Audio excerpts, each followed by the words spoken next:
I'm here with designer Candie Cooper, and we've been talking about recycling today, and I know this is one of your favorite topics, Candie. I know it. So this bracelet is gorgeous. Thank you. You're welcome. And tell us a little bit about the elements that you layered together. Well, I'm using, I started with these old antique dominoes that actually came out of my Gramsci's house. So what a better way to treasure them than in a piece of jewelry. And we did a lot of bird watching around there, so I had to tuck in some birds. Right, and I love the way the components, the finishes, metallic finishes work together, and that's one way to bring the new pieces in with the old pieces. Exactly, because yeah, the gunmetal and you know, the gunmetal findings with the antique surfaces, it does really fuse it all together to give it a nice vintage and they look. even have a vintage look even though they're new. Yeah, exactly. Yeah. So where do you want to start? I want to start by showing you how I created these cool surfaces on top, on the back of the domino, and then attaching them with these bales. So I'm going to start with some just old dictionary paper, and I am not very precise. So all I do is just kind of hold the domino. So you just use it as a pattern? I do. And then I cut around it. I'm not too concerned if it's an exact fit because I'm gonna kind of rough it up anyway. I'm gonna take it down even a little bit more. Yeah.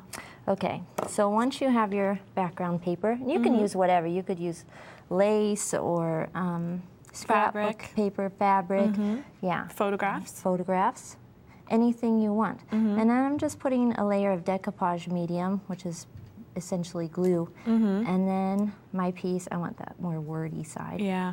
And I'm just gonna lay it on, and then you're gonna seal it with a coat of glue. Okay. Once you get that in place, then you can plop your bird. And I've actually just found birds and reduced them to size. I love the way you carried the bird theme through the whole piece, so you even have some bird charms and bird beads, which we're going to show folks in a moment. The antique bird beads are so cool. And I don't think I'll ever get tired of birds. Me neither. So once I have my bird in place, and don't worry if it's hanging off, because at the end, once everything's dry, you can just snip it. Oh, okay. I'm going to carry on the vintage look, and then I'm just going to add a little bit of gold paint around the edge. And this is just acrylic craft paint? Yes, and it dries. All of this dries really fast. Well, that's a good way to kind of bring in your findings too. And since we're talking about recycling and using vintage stuff with new stuff, the gold plating on the new components, you're bringing the gold right into your decoupage even. Exactly. And you can see on these other frames that I've done the same thing. I found a diagram of a bird, and so I just cut out elements and then brushed around the inside with gold. So good idea. Those are cool. Yeah, and that makes a little picture frame.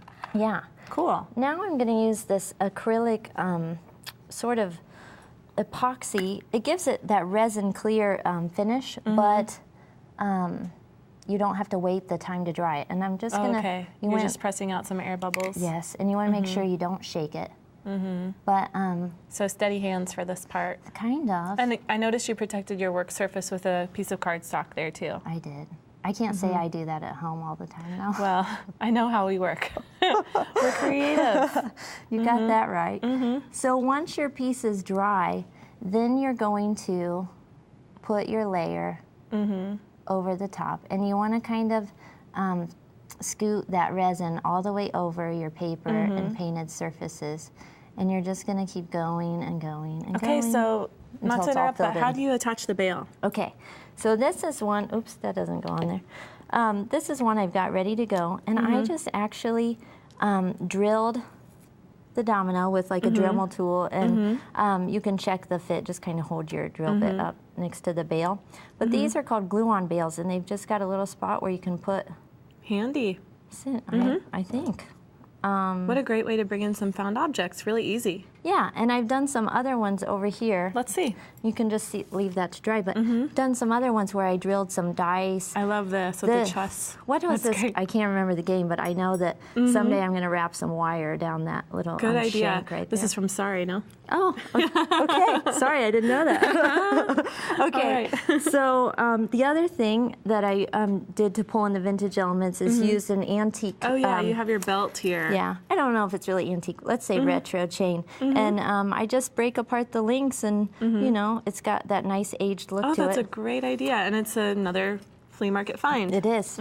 And so then you can start pulling in your pieces And oh, so this is the same picture frame that you showed us, but this is the back side. yes. I love how it has a spiral pattern, and you did some layering. I did. Right? And these are both new, yes, right? they're really new. This antique brass finish and then the solid gunmetal. You could also rough it up even more with some sandpaper if you wanted to get really and what crazy. about that one? You got some great movement going on there. These are cool. These are really neat. They have these charms that start out just like a it's a bead bar, I think. Bead bar, yeah.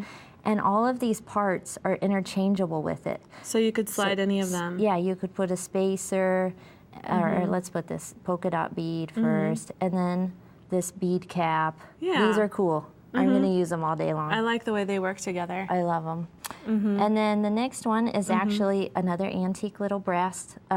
It's not antique, it's antique finish. Looking. Yes. And you brought in your bird. And then I think the other thing that creates the vintage look is the crystals against these yeah, love that. These low tone right. surfaces. Does give it some nice old vintage feel. And then another favorite is the actual bead frames. Yeah. Now take a look at the clasp too. It looks like you added a toggle with jump rings, right? I did. And okay. I think the secret also is using gunmetal findings like your jump rings and head pins. Well, this is a great look and especially perfect for our theme today. Thanks, Candie. Thank you, Katie. And thanks so much for watching.